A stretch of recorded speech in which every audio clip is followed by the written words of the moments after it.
their life individually, so on and so forth. Because all of us be nosy in people's lives and stuff. So I agree with you, Harlan. But when it comes to, and we all have opinions, but when it comes to you dealing with someone or somebody's lifestyle and or decision-making skills or lack thereof can affect you by dealing with them, yeah, it does. Right. It matters. It's also just like people telling everybody, when you get your stimulus, go start a business. Everybody doesn't want to start a business. So what does what somebody is doing with their stimulus money have to do with you? You know, the funny thing is, now I will say this. I see a lot of people say go start a business who don't have a business of their own. They're also trying to teach people how to do, fraud. I don't fall into. Have y'all seen those posts? Yeah. Take $150, go get your LLC, and then go apply for a business loan, and now you have this money for a business loan.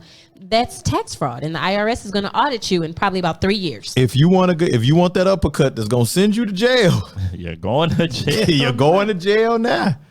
Go ahead and do that fraud. As an individual that has those things, I can tell you all that it doesn't cost $150. Okay, it does not cost $150. There are so many things that go along with. The licensing itself, is one fee or whatever the case may be. But there's just so many other things. Like, what are you even incorporating your business for? Do you know how you should incorporate? Because an LLC doesn't always work for everybody. I am not giving you advice. I am not a specialist. I am not an expert. I am speaking from my own personal experience at the moment. But there's just so many other things and moving pieces. Like, do you have employees? Who's going to do your bookkeeping? Do you have to give checks every week, every other week? Or are you going to pay people monthly? Like, there's a lot that goes along. Like, where are you going to get your supplies? Like, are you going to start a business account? Or are you going to commingle your money in one account? Like, like, what are you going to do? There's so many other things. Like, what about your banking fees? What bank has the best business account that'll work for you and your purposes and needs? Like, there's a lot that goes with it. And I think that while I don't necessarily disagree with what people say when they're doing their TikToks and videos and posts, I definitely don't agree. So I remember I had a conversation with a brother one day, and I was talking about how, all these influencers, because we don't know what any of these people do, if we're being honest. We don't know. That's right. And people get on TikTok and they had a little video where they point to the little bubbles and this is how you get your tax return to be $800 million in a year. First, da-da-da-da-da. Right. And that's the sound it makes. Why are you going to jail? Right. So we're going to walk into my house and but I just, people, this is the best advice I could give you. Number one, it does help to listen to people. Number two, do your own damn research. Number three, find somebody that has done what it is you're trying to do. Get a mentor, get a coach, get somebody, an accountant.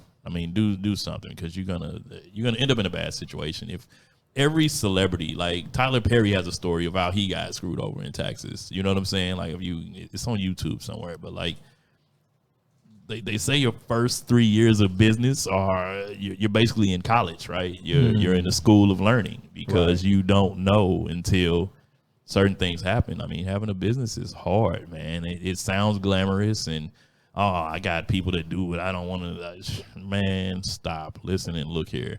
Nobody going to go for your business as hard as you will. Nobody. And that's why good help is hard to find. Is that your 2021 message?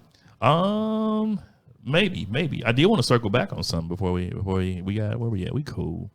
So we were talking about life insurance and Jordans, right? Did you all happen to check my Facebook post on the late great Ecstasy from the group Whodini? I did see that. Yeah, I did see that. Did that get you in trouble? Man, so your boy DMs, your boy comments were popping.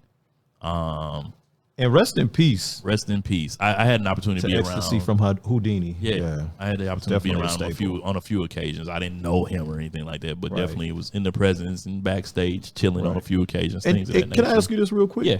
Didn't he, at least to me, he appeared, once again, it's appearances, and salute to him, but he appeared to be very well-to-do.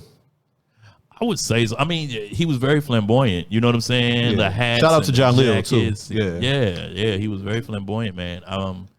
Something I've learned And I think, so let me clarify what happened. I don't remember which news outlet it was, but they posted, I think it was XXL. They posted that Ecstasy's family had started a GoFundMe to cover his burial expenses because they wanted to give him the proper send-off. Right. The goal was $20,000. I don't know where it was or where it is. I don't even know if he's been buried yet. I haven't seen anything in the media to the effect that he's had his burial. Right. If anybody knows, let me know. But I shared the post, and my caption on the post was, once those royalty checks run out, you're gonna need some life insurance. That's right. And that was it. That was the post. Right. Some people found that insensitive. I can understand how and why. Let me be clear and state that was not my intention.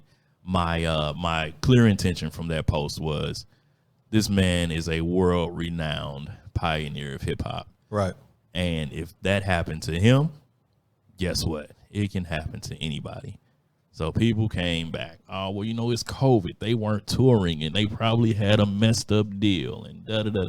All of those things are true, probably. I don't know about what their deal was, but I mean. Yeah, but it seems like your message dealt with the inception of this career even happening. You know what I'm saying? Yeah. Like, and sometimes, like, now I will say this in the defense of a lot of rappers and stuff, and who are pretty much, and you know this because you dealt with the industry, the people that know won't tell you. Yeah. You know what I'm saying? It's kind of like, here's your advancements. Oh, we'll take care of this, but we're not talking to you about when this runs out and how you can actually have your money, make money, life insurance, investments, so on and so forth. Just have a good time right now because it looks good and it actually makes us even more money. Yeah, exactly. Right. You know what I'm saying? So, yeah. Yeah, I think that. How much a month does a policy outside of your employer cost? So I can't answer that specifically. I can tell you that there are policies that exist that are probably cheaper than your cell phone bill every month. Yeah, because I know, like, my New York life insurance policy, which will travel with me, can go from employer to employer, it costs me, like, for me, because I only have it for me and my little son, is like $19 a month for both, for each policy, which is nothing. That's nothing. And it's a nice size policy, which, it has a bunch of different benefits to it. But I mean, I feel like life insurance is not that expensive. Well, unless you have, like, I guess, like, underlying conditions and things like that, it becomes more expensive. Yeah, and it's one of those things, and this is one thing I say I always see AI talk about on his Facebook. That's Al and I Facebook. Did I say it right? Did I get it right? Did I get it right? No, but seriously, he always talks about what we prioritize. Yeah. You talked about what you're taking into 2021, how you think, your thought process. And I'm the same way as you, and to tie it into what he's saying, we got to learn first and foremost, and how he said, research, doing your own research, knowing what to prioritize, knowing how to think. And I'm not saying this about you, Harlem, but I'm just speaking in general, learning how to think better and think thoughts, get information that will serve you. You know what I'm saying? Mm-hmm. I was one of those people who bitched and moaned about life insurance when I was younger as an adult with a son, which I was an idiot. You know what I'm saying? But then you start to get out of that NM, that's all I'll say, M standing for mentality, and you stop being so cynical. Then you recognize, hey, it's about more than just me, but it is about me at the same time. You know what I'm saying? We're live from St. Louis. Welcome to St. Louis. We're live from downtown St. Louis. This is Harlem, AI, and Rashad. But no, just like I always see AI talk about priorities. You know what I'm saying? And I think some of us suffer from what we should prioritize. Then you wind up in a situation, like you said, you're trying to go to the Rice House and get some plates, some fish plates, right, T-shirts, and Kickstarters. And I'm just like, how you gonna get a Kickstarter for somebody that's dead? Like, I ain't trying to be in, you know what I'm saying? GoFundMe. Oh, it's GoFundMe. I thought it was Kickstarter. Okay. GoFundMe into the grave. You know what I'm saying? Yeah. Is it a necessary evil? It can be. But can you be prepared with life insurance as well as other things? Preventative methods for your health and so on and so forth. And I'm not speaking about, ecstasy. I'm just speaking in general. Yeah, there are a lot of steps that we can take, but we have to learn how to prioritize those things, over getting shit to impress people that don't like us anyway. Yeah. Yeah.